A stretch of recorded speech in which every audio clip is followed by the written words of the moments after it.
ওবায়দুর শেখ ওনার ইচ্ছা ছিল যে নির্বাচনে যদি বিএনপি হয় তার পরবর্তীতে ওনার নিজের চালানোর যে ভ্যানটা চালিত এইটা বিক্রি করে এর জন্য দলের পক্ষে বা সবাই মিষ্টি খাওয়ানোর উদ্দেশ্যে একটা কথাই করছিল মনে মনে।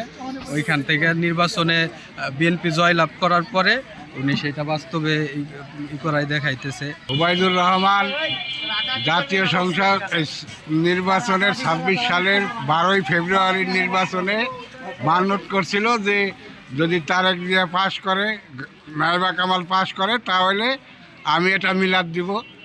আমার এই সম্বল আছে ভ্যান বেচে আমি মিষ্টি খাওয়াবো মানুষকে। এই হিসেবে সে একটা মিলাদ দিছে। আজকে হইলো রবিবার দিন আসর বাদ মিলাদ দিছে। এখন সবাই যে মিষ্টি বিতরণ করবে। সে ভ্যানটা বিক্রি করে সে এই টাকা দিয়ে সবাইকে মিষ্টি খাওয়াবে। তখন আমার বাসায় গেল, আমাকে বললো, তো আমি বললাম যে আপনার ভ্যান বিক্রি করতে হবে না, উনি অলরেডি ভ্যান বিক্রি করে ফেলছিল। আল্লাহর কাছে আমার চাওয়া পাওয়া ছিল, আমার মানব ছিল যে বিএনপি ক্ষমতায় এলে, তারেক জিয়া যদি ক্ষমতায় আসে, নায়েব ইউসুফ যদি ক্ষমতায় আসে, তাহলে আমি ভ্যান বেচে আমি বড় করে মিলাদ দিয়ে দেবো। আমার এই আল্লাহর কাছে কামনা ছিল, আশা ছিল, এটা পূরণ করছে। তাই আমি গাড়ি বেচে এরকম একটা আয়োজন করছি।